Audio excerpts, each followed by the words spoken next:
Et on va essayer de faire comme ça des analyses 57 ans après, donc la fête de l'Organisation de l'Unité africaine. Nous allons nous poser 3 questions majeures. A-t-on gagné? Le respect de la volonté de père de l'indépendance est pris en compte. Qu'est-ce qui reste encore à faire pour que l'Afrique puisse totalement gagner? Et pour ce faire, nous avons reçu pour vous, il est le président de la nouvelle vision panafricaine, en même temps aussi secrétaire général de l'Afrocentricité internationale, section de la RDC, professeur Norbert Yamba. Bonjour. Bonjour. Vous allez bien? Ça va. Je suis très heureux d'être invité, même si c'est le confinement, mais bon, lorsqu'il s'agit des intérêts de notre continent, de notre pays, nous ne pouvons que répondre volontiers à votre invitation. Monsieur Norbert Mbamba, c'est bien bon. Et il y a un téléspectateur qui m'a appelé pour nous demander, à chaque fois que nous présentons nos émissions, toujours en français, est-ce que nous considérons le reste de la population qui est analphabète et qui a aussi besoin de cette information? Ne pourriez-vous pas aussi, par moment, parler en lingala pour une bonne vulgarisation, pour une bonne sensibilisation? Et ça vous sera facile? Moi, je suis panafricaniste. Moi, je prône les langues nationales. Vous savez que nous avons été dominés simplement parce qu'on a adopté les langues étrangères. Et donc, moi, je suis prêt à parler les langues nationales. Bien au contraire, nous voulons que l'Afrique de demain soit une Afrique qui met en place une langue qui sera parlée partout et qui visiblement devra nous reconnecter avec nos ancêtres. Donc, je suis prêt. On peut bien parler en lingalan, quoi. Donc, voilà. Très bien, M. Norbert Mbayamba, 57 ans après. Toza wapi, touti wapi, tozo kende wapi. Biso africain. Tozali vraiment wapi. Bon, ndeko, merci mingi, ndenge obengi ngai awa. Nabanza, il faut to solo alikambo wana, mais pona ni yango lelo tozo solo makambo ya Afrique. Tozo solo makambo ya Afrique lelo lo tukoloba. Tozo kanisa mukolo yo bakondo ba père de l'indépendance, ba papa na biso babuna poti Afrique comme moko basala qui pour la première fois organisation de l'unité africaine. C'était le 25 mai 1963. Ça fait 57 ans aujourd'hui. Et donc, lobby, de Tofetaki, 57 ans, il y a existence, il y a OIA. Et donc, ce qui vous a abomoyi, ce qui vous a abomoto, Natango Bosali Mbula, Tokumitan Sambo. Il faut que nous ayons place ni Bouteli, place ni Bozo Kende. Est-ce que vous avez Kolonga? Est-ce que vous avez Kokoya? Ni na wetika lipoti makambo bino bobandaki elonga na yango. Et moi de konangai dudu na yebisa yonki makambo Italie Afrique. Lelo eza continent na biso. Nazobenga ngo continent na quand même na motema passe pour l'année. Parce que Afrique ezali moko. Les pays modernes, nous avons et comme 54 pays, ils ont été. Tous les pays moko, ou babinga lobby, Égypte antique, ou babinga qui pays de Kamites, pays des Noirs. Et donc, biso basso, tous les qui, bipa il y a un royaume, un empire, etc. Mais tous les qui fonctionné dans le cadre de la confédération des royautés. Et tous les très puissants de Golanga et Doudou. Première puissance militaire, première puissance économique, première puissance scientifique, première puissance politique. Et nous avons vécu 35 siècles avant que Tokoya, l'Égypte pharaonique. Et alors, ni t'étais Bouzo, bah, il y a agressé. Tant qu'on a vu tous en puissance, bah, on va donner le Mindele, bah, bengi na mokimobimba, bah, ça pas puissant, bah, ça qui, bah, peuple barbare, bah, ça y n'a pas case, bah, ça y n'a pas hutte, bah, ça y n'a le moteur, bah, pour pas jouer le logo, bah, ça y a même une science té. Bah, tout le monde, bah, Thalès, bah, Grèce, bah, en Égypte, pour la koyeko, là, bah, mathématiques. Après, bah, tinaï, bah, tunéti, Pythagore, on en est à classe, à Sali, 22 ans en Égypte, et pas prêtre, pas la qui ça est. Donc, sans le blanc, l'Afrique pouvait se développer seule. Bien entendu. Et puis, littérature, ils ont belé, ils ont l'accès qui même maintenant, Mindele, on a commis Mindele parce que, bah, autant qu'ils ont noir, mais la situation, il y a changement climatique, la glaciation, parce que qu'on a Mali, ils avaient ma casse, ils jouaient sur la mélanine, les comme les codernes. Et donc, c'est ça qui est très très puissant. Et nous existons dans Mokili, ça fait 100 000 ans. Ça fait 28 000 ans. Bango baye, batoko ba Hippocrate, ba médecin, ba médecine, père de la médecine. En Afrique, ba Hérodote, ba Aristote, Platon, ça dit 30 ans. Donc tout ça qui est très puissant. Mais malheureusement, tout ça qui est agressé dans les Syriens, les Babyloniens, tout aucun de la histoire, mais bayaki na biloko mususu loko la religion, na système éducatif, na makambo itali organisation politique, na makambo ba média na bango pour l'acception ka bango karande, baza civilisation moko photo ça la yango, etc. Tokoya ba comment lelo na ba école ésotérique zomo ba maçon, ba rosicrucien, ba maïcarien. Et ça ne développe pas l'Afrique européenne, ça biso nini penza. Comme aloko bana mikete. Tango go continue na bloko na bango na formation, bloko ba rose croix tout ça. En tant qu'Africain, est-ce que ils ont un avantage ni? Avantage des atouts. Biloko wana yango mutu sala ki bango ba dominer biso. Parce qu'en fait étant on ça la pacte de Konanga au côté trahirité. Mon côté o ya koza lelo na ba école wana o ya kolo ba kamunde na zolo bilango boy. Rien parce que kuna babi soko lobby tam susu o kufa mutu na sa zo banga. Et alors ba to ko prisonnier était et belé va continuer biso loko ba na bango libanda etc. Ce qui au côté na makambo wana au trahir bango te donc pesi bango ma belé au pesi ba richesse la biso ba na ko exploiter etc. Et donc yo ce que le ngolo ba le contraire ailleurs mbamoko directement ba kangi to ba bomio etc. ba chemutu ba lingi. Donc ndeko nanga to zala ki vraiment moi malam. Mais bateau on attend non seulement basali système d'esclavage et système d'esclavage il s'est mis dans deux parties autobin arabe na ba occidentaux arabe depuis 7e siècle 1400 ans pour pas dominer biso ça fait 17 millions d'Africains bazaki bakendeki ba Iran ba Irak Arabie Saoudite ti kuna ba Turquie etc. Les raisons auxquelles on va faire un noir, basi boma bango etc. Mimi ba noir baza le nom Moïse ba kende un esclavage na ba Amérique. Basa na ba plantation, ba mso ba ki ba domestique etc. Ba on est le tout beaucoup benga ba faux descendants ba noir américain.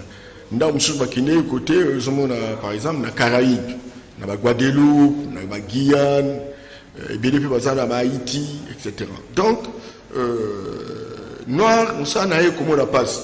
Et pourtant, biso ça qui puissant. Yango moni tango tobandi ko bunda pour avoir indépendance etc. Ba kondo na biso ba leader na biso na mikolo wana ba sala immense pour que Afrique soit comme il est le boy parce que ba diviser yango na Berlin na 1885. Ba zone roi gâteau. Ba diviser yango na bateau nan ba comment na fluidité. Bazu carte moko mal dessinée. Il y a donc Namboka, Baokata, deux familles moko, Bakati, famille Moussou, Kekuna, famille Moussou, Kekote Moussou. Et donc, Basaka Nabiso, Bazu Richesse Nabiso, Basaka Nabiso, moi, vous savez. Alors, Babunda, pour l'indépendance Nabiso, Basalima, Swabino, il faut que tolu kandini na ozon qui s'Afrique na bomoko bato kwa Kwame Nkrumah o ya Ghana bato lokwa ba Sékou Touré ya Guinée Conakry bato kwa Modibo Keïta ya Mali bato ko la ba Patrice Lumumba na tango wana ba Patrice kwa Sylvanus Olympio, y compris dans certains arabes lokwa Mohamed V lokwa Nasser Mohamed V ya Maroc, Nasser ya Égypte. Tobundi, oui, que mon délai de la salle a créé un autobengi, le quoi, esclavage ici là qui, colonisation Koti, colonisation Syrie, comme néo-colonisation, guerre froide, diviser les Africains, côté communiste, progressiste, côté mouchouchou, modéré, direction de l'Amérique, parce que tout ça, il y a une guerre froide de deux puissances. Et donc, il y a tout. Que tant que tu commis ensemble, tu as l'indépendance, lobby faux États-Unis d'Afrique. L'Afrique est belle, il y a un pays Côte d'Ivoire, un pays local, Afrique francophone, le poste Sédar Senghor, il y a une discussion, tout comme il y a un groupe de Casablanca, un groupe de Morovia. Morovia, ils ont sous l'égide occidentaux, Afrique est momoko. Mais tout compte, ça m'est acquis un peu d'accord, dans un premier temps, tout ça, les États-Unis, tout les organisation, et imaginez-vous, dans ma principe organisation, Otobengi, OIA, le toujours fêté 57 ans. Est-ce qu'on fêtait en organisation latine 57 ans après. Et 57 ans après, il y a un moment où on a bissou en RDC. Oui. Bon, toujours maintenant, nous, notre socialité, pays belé, Afrique, ça va des têtes sur tout zongi là, Makambo, Bitumbo, tout ça qui a 1960, tout comme pays moko. Toujours bunda. Et puis bon, en 63, et Simbagité, parce que Afrique francophone, et Zolanda, ou France Zoluba, Afrique anglophone, Zolanda, ou Amérique Zoluba, ou Angleterre Zoluba, ou l'isophone, Zolanda portugais, etc. Hispanique, Zolanda espagnol. Donc, d'ici tout ça, tout le monde donc diviser le roi américain, etc. Et donc, et là, comment on ça, les malabis sauter, sans que Batuna, coloniser Bissot, quand ça qui est en dessous, il n'y a que civilisation, il y a des idéaux, les universels, etc. Et Simba n'a pas été. Mais nous devons parce que tout ça, il y a des secrétaires généraux, Komaki, OIA, etc. Diallo-Telli à Guinée, Tozu, Batoneti, Loko, là, par exemple, Eden Kojo, à Togo, Toibaki, dernièrement, Awa. Mais je vous dis qu'à toute sincérité, budget OIA, malgré tout ça, il n'y a pas pays, moi, Mingi, mais budget OIA, ils ont soutenu 78%, 78%. Il y a Mbongouta, Libanda, Ndougounanga, Talanan, aucun n'est balé. Toujours dépendant. Dépendant, aucun n'est balé. Mbisa Katamai, Amoni pêcheur à Zoya, Mbisa Kongo CP la bien, t'as pêcheur à Zoya au Sauvenga. Est-ce qu'on a pêcheur à sauver Mbisa? Ce pêcheur à ils n'ont pas Zoya mise. Donc, tout ça est esclave. Eh bien, voilà. Et donc, tout ce qu'il y a même maintenant, le temps va changer. Depuis 2000, le temps va changer. OIA et comme IA, Union africaine. Batoga va se coloniser Kadhafi, Bunda, pour tout comme on a toujours de les États-Unis d'Afrique. À Koufa d'ailleurs pour Nayango, et alors, va créer l'Union africaine. Ils ont changé, quand ils ont le Gola OIA. Et puis, le principe, il y a le principe d'intangibilité des frontières. C'est-à-dire qu'il faut respecter les frontières de la colonisation. Les limites aussi. Voilà. Et alors, on dit qu'on va respecter les frontières de la colonisation. Imaginez-vous, quand on dit tout ça, le Congo, tout ça a besoin de Bongo. Tout ça, un grand pays, tout ça va minérer, tout ça. C'est tout ça qui est en Mongo. Tout ça, une caisse de péréquation. Qu'est-ce de péréquation qu'on peut savoir bon pour l'équilibre? Aucun pays ne trouve à Algérie. Ça a plus de 180 milliards d'euros il y a réserve. Biso toujours les 20 000, 20 millions, 30 millions, etc. Si tu as combien de minéraux tu as? 14 minéraux, c'est l'expérience échantillon au Tal Makambo na Mokili. Mais 14 en Afrique, première position, deuxième position. Et donc, ça là, il y a des salis le oyo. Mais oyebi de Koudoudou, 90% y a pas fonctionnaire il y a l'Union africaine. Ils ont soutenu l'Union européenne, ils ont payé l'Union européenne. Ndako bazala Addis Abeba, oyo bashino batongiwana, ils ont ndako oyo bashino basali yango, ils ont été africains, tous en 54 États. Mais jamais tout comme ça, ma cotisation, tout ton ndako na biso. Donc l'Africain. Qu'est-ce qui ne marche pas? Qu'est-ce qui ne va pas? Parce que yo pour continuer na Kumbango, il y a le africain basanga. Au sein de une conférence. Oui, oui. Au Soukini. Non, tout ça Gunda. C'est pourquoi on a une nouvelle vision panafricaine. Parce que Ndeko Doudou, Talana Makamone, tout ça va passer dans le Mikolo. Depuis tout pendant la 1960, mon dieu a le bac non, Ngai, Ndenzamba Pesangai, Makanisi, puis Makanisi, on a tout ça dans le Mokimobimba, Mokimobimba peut se développer. On va dire qu'il y a un âge, il y a un malin. Babino, religion. Babino, religion. Babino, Moutounio, ce qu'on a en Zambé, au monde en Zambé, il faut aller dans la religion à bisou. Religion, on y a judaïsme, christianisme. Alors, là, vous êtes contre le christianisme, apparemment? Non, non, non, on a une histoire. Makamoudé Salimaki. Barabe, Babino, ce sont les enfants d'Abraham. Ismaël et Isaac. Isaac abimisi judaïsme et le christianisme. Ok. Ismaël abimisi islam. Babino, il n'y a pas de le peuple élu. Il n'y a pas un peuple qui peut voir Dieu sans passer par eux. Soit par Isaac, soit par Ismaël. Ils ont le couteau de Konangaï. Parce que Mboka Nyon sont injuste. Bobi Tenzamba Yabatunyo, c'est comme ça injuste.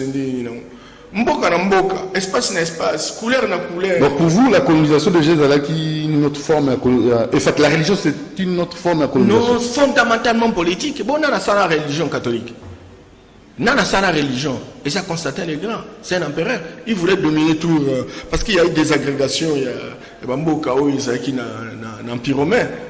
Et alors maintenant, il faut soutenir la religion, et comme la religion d'État, de manière que tant ceux qui m'ont tassé l'homme, l'État ma gauche. On peut sur l'État ma gauche, c'est à droite. Limbisa est 77 fois x 7. Bon, à César, ce qui est à César, à Dieu, ce qui est à Dieu. Non, alors, nous sommes en obéissance, coupé qui se révolte, parce qu'ils ont un esprit de domination. Etc.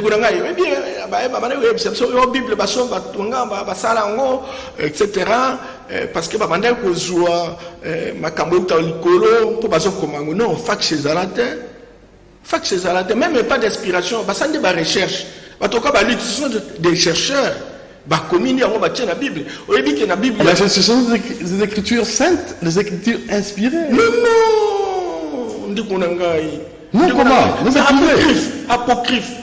Donc ça, l'émission Mobimba, apocryphe, évangile à Thomas, évangile à Marie-Madeleine, évangile à Jacques, na bosani maintenant Mosusu, à Judas. Ezali, et quand on a la Bible, mais ma cambosie, il faut autant en haut. Surtout vraiment libération et Afrique, il faut tout le temps en haut parce que Tommy personne va camboire, mais jamais tout ça l'a développé. Mundele est capable à partir de la spiritualité parce que chaque espace a mon anakate mais elle se manifeste à travers la bateau et tant que la bateau mutu na quatre espace na pour asunga bango après ça bango génie à l'esprit de créativité bon c'est quoi alors il faut l'Afrique c'est aussi nani alors c'est quoi non maintenant il y a un problème religieux c'est un problème encore à résoudre problème à spiritualité parce que on est peut ça bateau génie beaucoup qu'on a besoin de bateau qui n'a pas kisangani kuna tant on a mundela été tu es bien bateau de les alaté mais bateau maintenant il y a un fleuve baké zamba baké zoa ndete ndete wana babi ndete wana ebonga soko bongisha o continue ba aller donc ndete wana ego zinda te mais mayele wana utayi wapi tala na bamboka na biso okeyo talimbila nana wa yebaki na kata limbila ceux qui par exemple kati yango masanga mbila ezali et c'est découverte ça scientifique nana wa yebaki ba mbila ana oyo ba noix de palme et puis ça mafuta et puis mafuta ana okosala ngo tout savon nana wa pesa imayale ke même na kata limbila ya noix de palme wana na kati to moi bandikeza et puis yango wana pe okosala pe mafuta toyiba makambebele mais mundele temps voyez donc à neutraliser biso capacité de créativité zate capacité d'imagination zate. Et vous croyez maintenant qu'ozonga sous un ciment alors que mondialisation développement ezali kokenda mondialisation ezali piège mondialisation ezali ko colonisation apparemment ozoboya nyonso non mais ezaka ba thème ezaka ba idéologie ou comment non yango kaka on bien esclavage et donc esclavage colonisation et donc colonisation néocolonisation ou bien impérialisme après guerre froide, après mondialisation, globalisation, les autres sont la révolution numérique, justement quand on processus la domination. Donc vous avez la ciment, bon on avance. Ils sont tous pour inventer le comment par exemple ce qu'aucun la Chine. Mais qui vous interdit d'avoir l'invention? Nous Africains en fait, les Africains de façon générale. Mais invention, il y a moi la question mutuna kitoko. Invention ko uta ce qui vous génie na bino. Biso to négliger bakoko na biso. Na utu ko yebisa nana la kisa bakoko na biso ki soko kei ba mundela zalaki te alimeta zalaki te mais ba bimisa moto ale utayo na ça qui découverte à moto de la même manière que le gars qui moto ba ko salva avion kende na mboka musu na na Côte d'Ivoire muntu aza boye donc afane la kiti mais a sali vocation à mati penza ko bato bazanga na yena bana ne ba mutu bakimi ikindoki mais dans l'avion, ils ont tambouré 50 ans de l'école, ils ont quitté sa science. Au moins, téléphone, nous avons un Équateur. Nous avons un système de la communication. Moi, j'étais etc. À Bengi. Nous avons un Kimi, non, et ça qui nous casse religion. Tant que nous sommes tous qui ont génie, autre dimension spirituelle. Bango va salir tout, que tous à la naïangoté. Parce qu'il y a un moto économiste la biso ba technologie économiste la biso ba découverte auto ko améliorer cobalt la biso to ko transformer coltan la biso to ko transformer cuivre la biso etc. Donc to comment il a niveau wana. Alors il n'y a pas que ça pour pas dominer biso libéral système éducatif. Moi dit système éducatif la biso yoké par exemple na lobaka nazaki na Équateur na ingende bato basala misala bilanga basala misala pêche etc. bango ba école ya pédagogie na littéraire itala na mono ya aussi ça littéraire du diplôme au ça elo nino aibinde makamde sali ma anate aoya na ville cette réforme là il faut réformer l'éducation il fallait la salango c'est ça mais c'est l'état. Mais qu'est-ce que nous attendons? En fait, il faut un programme là, on a un UNICEF. Programme autour ça en fait, il y a UNESCO. UNESCO nous orienté, mais comment? Kasi ba UNESCO, on a ba UNICEF, ba OMS, ba PNID, ba PNUE, ba FAO, et ça ba instrument de domination là. C'est même bon, on va limiter nous. Oui. Comment serait-il possible moi au hasard à 2000 km par exemple na Mbeshe na Walungu na Bukavu. Yo la kisaye biloko ba Charlemagne. Mais nana par exemple nana va bundaki na mboka oyo te rien ndeko na ngai na ba Charles Quint ben alors yango moni tu na mutu to za ba perro na mona été na ba photo moto za 5 doctorats mais za ne lokoto yo ki azolo ba don dire mona mukia ki ne classe ti on moni par exemple net on moni ba kamone de et ça les miens ya ba coronavirus ba Ebola ba VIH sida etc. Mais tout ça va pharmacien, tout ça va médecin, etc. Bon, biso banso tout ça qui est classe, moi ça biso ko mémoriser, ko bloquer, makamo ndela pesa biso trace mo kaka yango wana. Mais ce que nous sommes là va traduire praticien na biso. Okoyoka bonya, okoyoka et tout ça na superbe végétation. Autobengi nature naturellement qui toque ça va mbélé. Mais biso to bien hôtel. Tout na même na bino la si ça va classe. Moto géographie en boka na biso, histoire na boka na biso aibi en hôtel.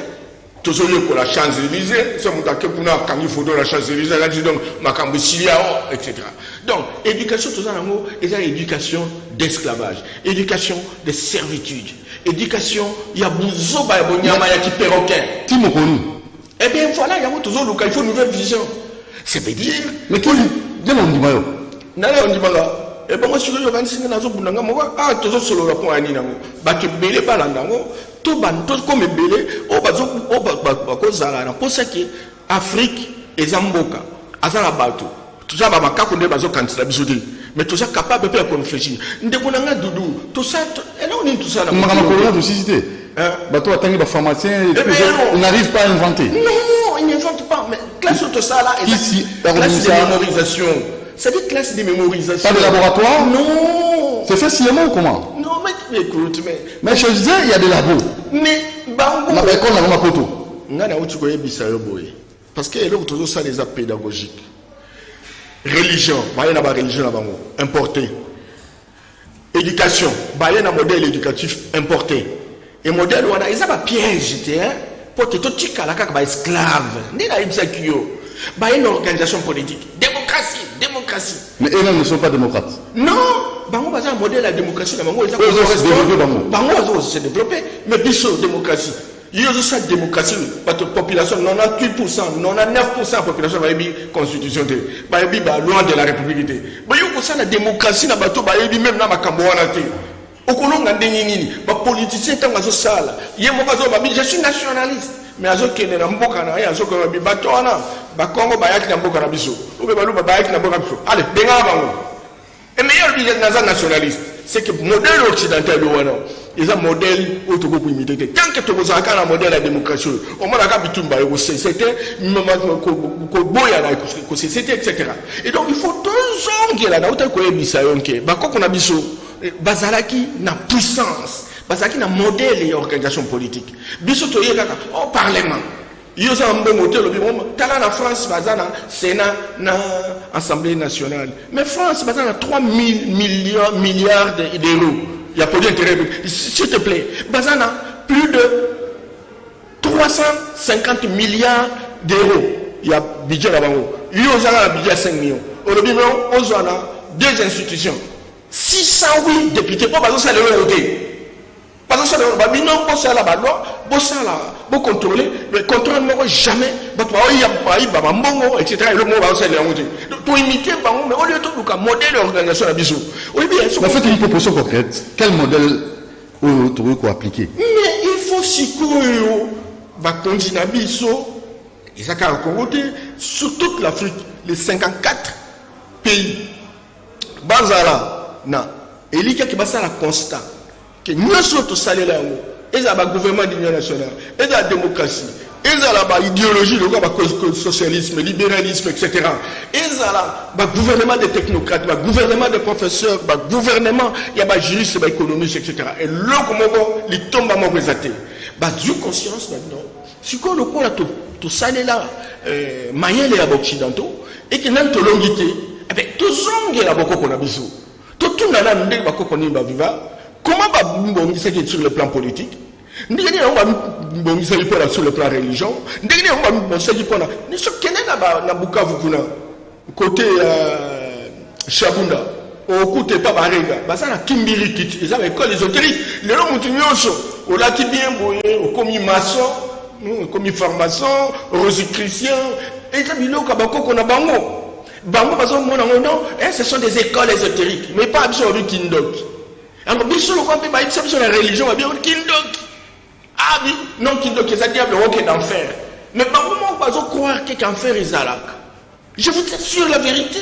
Moi, ça fait 25 ans que je travaille avec eux. Mais ils ne croient pas l'enfer. Non, ils ont monté la stratégie où ils ont constaté les grands à monter de telle sorte que Bani Sabatou, mais bah, on va ça Mabé. Non, on va ça Mabé, pour la colonisation.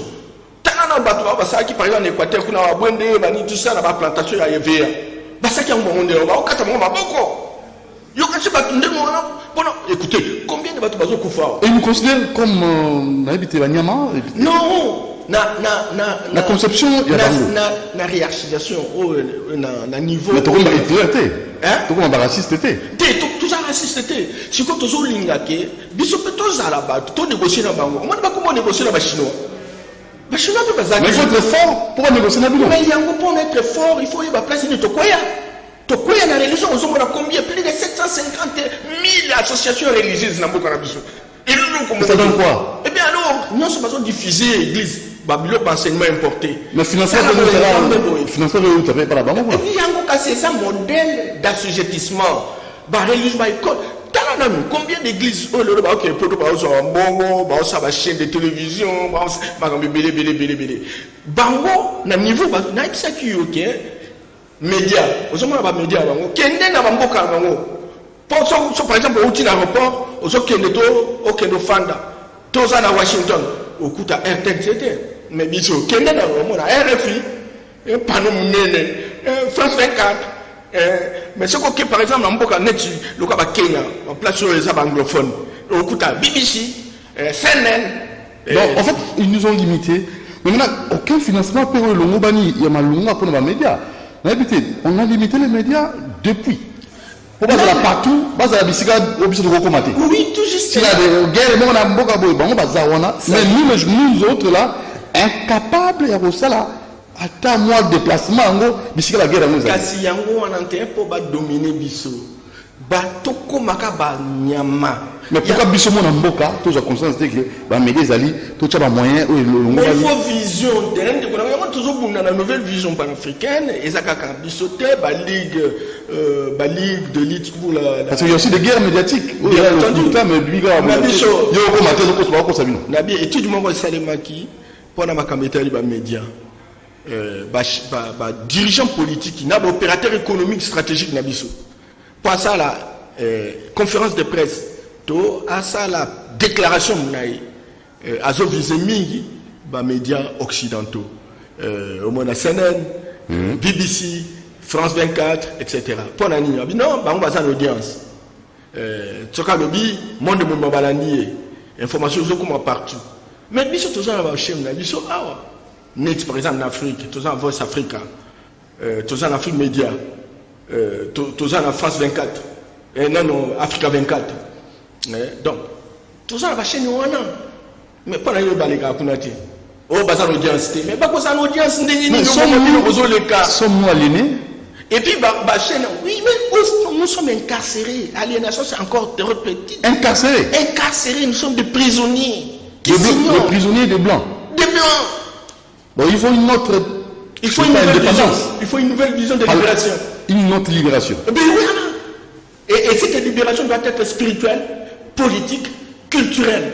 Voilà, je vois que scientifique. Tananamba, tout ça va scientifique. Tout ça va scientifique. Tout ça va moi en tout cas quelqu'un université a un livre moi lobby. Donc et l'autre côté nous avons inventé même maintenant micro pas pour inventer les adjectifs. Ça m'a fait trop mal un enfant à retour moment imperméable. Comment est-ce que je peux aussi un jour que ça a été imperméable? Moi, on a mon quai à maternelle. Est-ce que je peux inventer ça? Moi, on a tout le moment. Donc, tout ça a été biquité. À ta stylo, tout ça. Et le côté, au coup, ça, et ça, mémorisation, histoire, Charlemagne, la Révolution française, au lobby, Sili. Au milieu, même là, Ebola. Est-ce qu'on dit qu'Ebola, Ebola, vacciné, ça, les liens, on est traité tout. Oui. Et ça, au bel Ebola, on attend battre vaccin et renforcer le système immunitaire. Oui. Mais et ça l'incubateur. C'est-à-dire que le malade est aussi la tête. Au confond à 15 ans, mais au commis immunisé. Alors 15 ans, 20 ans, tant que Souba, au largué virus Ebola. Et pandémie est comme ils ont dit sous. Quand on m'a dit, poliomyélite, nous devons venir vacciner les gens. Poliomyélite, à quel pourcentage? Ce n'est même pas 1%. Ils ont business, il y a 400 milliards de dollars en circulation. Pour le problème métallique, il y a réseau pharmaceutique, multinational, milliardaires occidentaux, Bazana Yango, et puis Bazana, projet sur quoi éliminer Bisso. Au début, le monde, ils ont 7 milliards. 500 millions à 8 milliards de personnes et donc le monde est surchargé. En tout cas, pour le monde des Alamalam, il faut au moins 500 millions de personnes. Et les restes des africains, ce sont des bouches inutiles, il faut qu'on élimine. Et pour le Sarango, il faut la bâtisse. 60% de qui sont des bases de l'hôpital. Ils ont poison. pour tout kufa. Qu'est-ce que nous consommons? Bana basi na biso, au moins ba vaccin, ba teba pisse.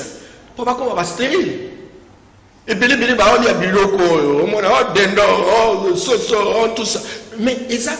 Na bajou sous ba colorant, na ocha pas mon choix. Ba vêtement na bango ya kala na tozo sous ba kilote, ba chemise, etc. Ba pomper, ba biloko ba moustiquaire. Oh tozo salé là na. Ba après ça qui sur l'hôpital mais ba zo pesa biso ba moustiquaire à plus de 100 millions de dollars. Ndeko nanga, oui bi ke ba sali le ba système ba chemetraille. Ba OK de til likolo côté atmosphère. Et bah bino tozo lutter contre le changement climatique, ba zo sopa biloko lokwa ba chemetraille. C'est pour ça. Et ça produit moko basali justement pourtant tozo pema to mela muke ba malukufa. Na bi est-ce qu'on commet tout dans la carte ça ça dit. Dans la ligne à partir de Kinshasa qui côté Kinkole Maluku. Ba cimetière nyo sur ça voilà. Étude mo basali. Et ça 273 personnes bazo kufa chaque jour moyenne par jour. Ce qu'on t'a dit par exemple aux Mokali, aux Kinde cimetière à Motokoti d'avait. Cimetière moins fréquenté, 73 personnes. Bah toi kufa koleka coronavirus parce que bango bazo ça o ba bengi guerre bactériologique. Si quoi comment à niveau mo ba bino. La troisième guerre mondiale la guerre bactériologique. Oui, bactériologique. Oui, ça sécurité. Non. Il y a besoin de chinois, etc. Parce que maman a dit, c'est tout ça, guerre bombe nucléaire. Le Rwanda est Hiroshima, Nagasaki, donc, bango de bazaki na arme nucléaire. Mais les chinois bazango, russes bazango, nord-coréens bazango, France, pays belé, y compris Pakistan. Alors, Inde. Alors, ce que donc, bombe on a ce qui est, qu'est-ce qu'il faut? Tout ça a un mécanisme toko kotinda par exemple na Congo qui sécheresse ses quotas. Oyebi ke mbula ndenge zalana na nuage et ko ça ce qui est bêti sans interruption et ko ça 3 jours. Mbula ko kaka 3 jours ti. Ce mbula le 3 jours il faut poser la question. Mais bango ba sali produit ba mini bloomer. Pardon? Bloomer. Yango donc ekei et bêti simbula botiti mai et longo ne balewa fleuve boyi et matiti na 20 mètres de hauteur. Et ça la vitesse à TGV. Tout que ça en Indonésie. Ville Mobimba terminée. Inondé et terminé. C'est fini la vie. C'est ça. Et donc biso tout ça la recherche était biso tout ça mon mokilika quand ngona ya ngona ndo biso on a une vision. Nous devons être en mesure. Il y a mais comment les contrer? C'est ça le problème. Non, mais le contraire, c'est faire en sorte que pour aller dans ça et c'est bon qui n'a pas mot. Kindo qui est la science. Oui, bien, par exemple, sur des voitures. Voiture elle va se déplacer, on bien, mais voiture un peu comme Moutou. Kindo qui est la sorcellerie, c'est la science. Donc maintenant, on a besoin en Afrique. Bisso, Sikoyo, Tobimisa, Bassocié, la Bisso, parce que les religions, bato na biso baki makasi ba gagner zingankovu ba lié ba bino oh besoin na za diable ba okende en enfer. Alors moyen de s'en souhaiter autrement ils attendent bien na bien c'est que on a vu bato ba nauta qui sangani kuna ba ya tina kisasa mais ba waza yite ba sa ba binga wa ndele ni non kenda na mamboka wa bele o non be yamba vous tolérer mutu ya la voyage dans état combo. Vous tolérez Moutou, c'est la voyage dans cet combo. Alors, il y a un loco, on a des Moutou, réfléchir, comment Moutou, quel type d'énergie il utilise dans cet combo pas sauter. Pourquoi on ne peut pas prendre cette énergie, transformer en haut, pour moderniser en haut, tout ça l'avion, où ils ont permettre de marcher comme des états combo. C'est très important de mon avis. Non, en fait, là, c'est qui dans le sens où... Oui, je te dis. Mais là, une personne pareille, il faut le délivrer, que l'on lève à démon, on a sorcellerie. Non, ça, c'est des amusements. Ça, c'est de la distraction. Démons, sorcellerie, démons, diable, etc. Diable, histoire et diable. Nous avons fait 100 000 ans. Tant que nous avons fait 100 000 ans, il y a 28 000 ans, on va faire un diable. Diable est outil na réunion ya concile de Nice. Babino, bon ça va ce qu'on s'allie mapé, c'est que ça tente na diable. Mais ba loi ezali. Loi o ya mokilo bi koskotonga te etc. 10 commandements. 10 commandements non, 10 commandements ezali bango. Biso to ça no ya biso. Vous comprendre? Spiritualité la biso ezali ko zo masa mutute. Ko ina mutute. Wana yango mutesala ke bamboka na biso basoda bazala kozala bolingo kozala bolingo nous sommes des communautaristes. Donc, nous sommes des solidaires. Solidarité africaine. Solidarité africaine. Donc, Balouana Ezali. Ce qu'on s'en est monté, Yon Moussala, on s'en bat au Mabé, ce qu'on s'en Mabé. Na pourquoi on a mis ce zandé Mouana? On a ça, madame Molandaye. On a ça, Mabé Molandaye. Oui, tout justement. Alors, tant qu'on a, Batnoki Nabiso. On a mis ma bête dit comment le matin, qu'on constatait, qu'on s'est la beauté, qu'on boucle le coutate, ça fait dit comment on a bien monté. Et non, les gens ont cassé les gens ont tout le monde comme Takela en route. Je ne crois pas qu'ils ont embêté papa dans la Bible. Non, mais vous croyez la Bible? Ça aussi, une question. Non, la Bible va monter, on va monter, tiens. Je me suis beaucoup. La histoire, il y a des Israéliens. Ceux qui au Lingui, toujours du Mawanana la Kisayo. Après combien de temps va comme Bible? 3 siècles. Dans le 4e siècle, il y a des Bible. Vous comprenez? Et combien on est là? Bazikuna, batiki ba écriture mususu. Pour nani? On a des histoires ya bana Israël. Et ça document ça pour relater l'histoire ya bana Israël. Biso peut tous capable de relater l'histoire na biso. Basiatique, basiatique, net ba chinois. Monsieur na bango ni nango. Baza ko relater l'histoire na bango à partir de Confucius. Ou bien mboka na mboka eza o nzambe apesa bango don. Je me suis beaucoup batobéré par mon année dans les antiques. Bah prévoir on a kaka Bible babino. Boto comment na suka mikolo antiques par obima. Bah sali on va combien? Papa il déjà babino va sali. Ma comme bébé ça. Il y a je crois que quelqu'un m'appelle là tout le monde m'appelle. Allô maman. Bonjour maman. Papa c'est sûr bonjour papa. Oui. Je dis ceci papa na comme nazo landabino. Oui. Je dis que papa on a raison. Dimanche, je pense que c'est dimanche passé. Nalandaki bamindele moko bazo senga biso pardon pour na makambo basali biso. Et en réfléchissant, je réfléchissais comme papa dit là, il faut on va na biloko na biso parce que le blanc qui pleurait là, bazali ko sala repentance. Basenga ba africain pardon. Ils ont même dit que bayeli biso religion ya Lukuta. Donc retournons à la base, papa. Merci maman, toujours à la base. Oui, excusez-moi parce qu'on ne peut pas vous laisser tout le temps. Maman, on a commis un message à Monsieur Okito.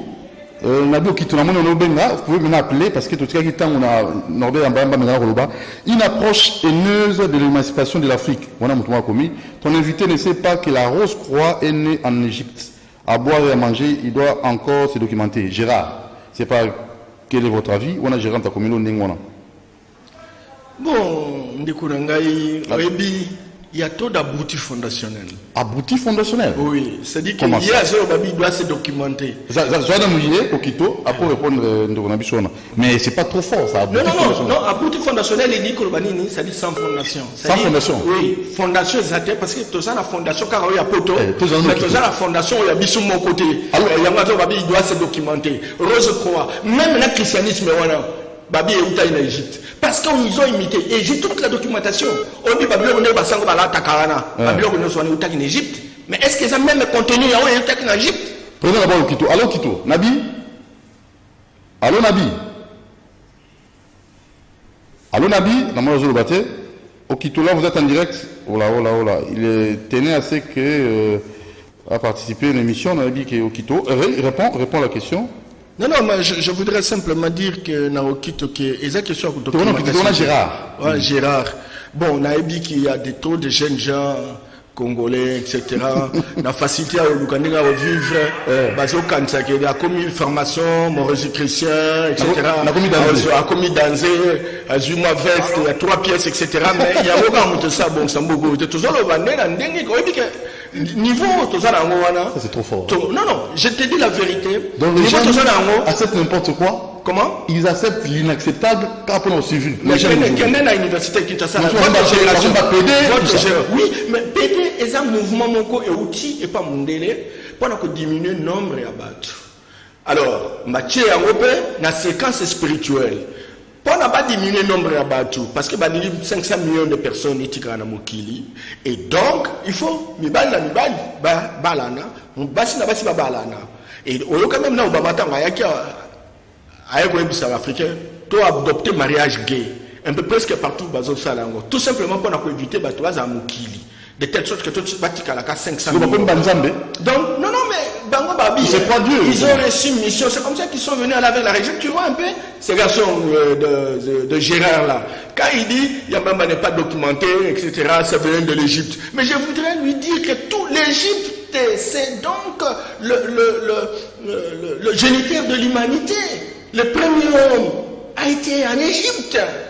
Oui, l'homme noir a vécu 100 millions, 100 000 ans avant que l'Occident, mais autant agresser biso, transformer Zubilo et puis transformer l'histoire de Jésus. On a l'histoire d'Osiris, na Isis, na Horus, mais ils sont en Égypte. Mais quelque chose documentation na Palestine. Hélène, maman a constaté à Kendeguna. Alors, habiller histoire, il y a un moni, bande de modèle, voilà. Il hésite. Il faut un second numéro, parce que le nôtre, on a tant moqué, toujours à 41 heures du temps, tu tournes du karaté, qui karaté, toujours appel à souka pour le corps. Allô, bonjour. Oui, bonjour. Oui, soyez bref, au bénéfice du communal. Oui, monsieur Arnaud. Oui. Oui, émission. Soyez bref la question là, rapidement. Oui, tout le monde est tout le monde est abouillé. L'évangile, tu dis que les amis, mon père nous paye la mission évangile. Bref, donc tout le monde est. Il y a eu même bateau, bazala ba victime pour que l'évangile on a une maman. L'exhibition que beaucoup de choses malamu nous c'est ça qui diabolisé. Il y a malamu oyo bango bayaki na yango. Mais les autres on est toujours les mêmes personnes au bayaki na yango. A déclaré que les Bible yango faillible. Parce que dans la erreur il faut actualiser les Bible. Pour accepter notamment la bloc oyo la sodomie, la homosexualité. Il faut actualiser la Bible. Avec cette nouvelle ordre mondiale, où le pape Moutouffou Aïeba n'a l'obéla yango. Puis, ce qu'on va dire sur la Bible, on va le dire dans la erreur, il faut donc la nouvelle mondiale. Il y a autour la question, avec quel outil, dis-je que on a rebondir cette nouvelle ordre mondiale. Non, avec l'outil Bible, tu as l'ordre mondial. Non, outil on a Bible, tu as l'ordre mondial. Avec la Bible que nous avons là, pour actualiser en haut, tu as la nouvelle ordre mondial. Oui, mais la Bible peut être actualisée, mais c'est l'histoire des Israéliens. Et ça, témoignage. L'écriture inspirée par Dieu. Mais Chinois, bazan a voté. En tout cas, Chinois, bazan a voté. Soyez un peu bref, mais nous allons vous recevoir au cours de cette semaine, si pas le vendredi pour clôturer la semaine. Tout à fait. Si vous serez disponible, c'est très capital. Batoumi, on a un message de Bélimona Tangaté, 1 heure de temps, c'est déjà beaucoup dans la télévision. Alors, rendez-vous peut-être le vendredi à 10h si vous serez disponible. Ok, mais Nanga Kanae Bisaki, Bandegunanga. Omoni makamone tozo salela ngona mamboka na biso ata batamaele bazali ata bato nyusu basali to ba 20 doctorats bazali bazo sa misala même sala ngomona na ate c'est quelque part tout se tromper d'adresse et donc si ko tozala na courage to réfléchir sur le côté tout monde qu'est-ce qui nous a manqué qu'est-ce qui a fait de nous ce que nous sommes aujourd'hui etc. Et toute preuve à l'appui et la kisi que ba religion qui ba religion importée ba benga ba religion révélée religion exclusiviste et induire biso en erreur et bomi créativité na biso et bomi pensée autonome na biso et bomi spiritualité na biso au point où nous sommes incapables d'inventer. Or mo qui les a vivre na invention. Première chose, deuxième chose, ba mettre biso système d'éducation OK biso to communion sur ba perroquet, ba récitateur, ba répétiteur, autobéni donc ba bouti fondationnel. Tout ça en fondation, tout ça en racine, tout ça le bagage makamba ba tout. Troisième chose, modèle et organisation politique. Tout ça, quand la démocratie, bah, institution de mais biso na bango, tout ça, de culture na bango, na ouais, biso, et ça, de ah, tout ça, les lakayango, depuis 60 ans d'indépendance, c'est le mot toujours à côté. Bah, tchétché, ici, c'est le mot, bah, médias, bah, chaînes de télévision, bah, radio, bah, journaux, etc. Bango non, bango n'est pas la civilisation universelle, bango n'est pas un idéal civilisationnel. Si donc tant que on bango, comme les a inadapté, entre temps bango basa ba média bango, nyoso RFI à Koloba, nyoso France 24 à Koloba, nyoso CNN, BBC à Koloba, biso tout le monde en vérité. Oh ya biso ta CCTV à lobby, ah tout le monde en tina mongo. Biso mundela lobby, mundela so lobby, biso to landiye. Yango so mona donc biso toujours quand ça mundele kaka. Yango moni ndako so keza problème wana mundele. Merci beaucoup. Et ça école ésotérique. Et place au général à l'Obaïnanga. Que ce soit ma pharmacien, que ce soit ma Rosie Christian, que ce soit ma Maï Carrière, ma Lions Club, ma Biloko Wanagnos, et ça va coco ya mondele. Et mondele, ça qu'on recruté, bateau, bah, ça il a eu mon sala. Et puis, quand on a recruté, bino, stick à la fidèle. Bah, mboka na biso, ba richesse na biso ko za kana mboka mboka ya wa dirigeant nyonso ba oluka ka ba ye pa na ye ya kota na kambo wana to za pe susu na ba institution internationale to bengi ba banque mondiale ba fonds monétaire international ba banque régionale ba fonds européen de développement OMS ba système des Nations Unies ba PNUD ba FAO ezapo na bolingo te bandeko ezapo batika biso ka koluka kolela baye nous aidons les pauvres. Or, ce sont des pauvres appauvris. Donc, nous avons intérêt de créer États-Unis d'Afrique et nous saluons naturellement les pères de l'indépendance. Mais tout évolue et tout ça, l'Union africaine, les autres toujours dépendent à 90% de Mikili. Donc, et tout créer États-Unis d'Afrique. Où on a définir religion, tout définir modèle politique, tout définir modèle éducation, tout définir médias, valeur, et puis tout créer même ma confrérie, on est tous à ma pharmacien, ma Rosie Christian, etc.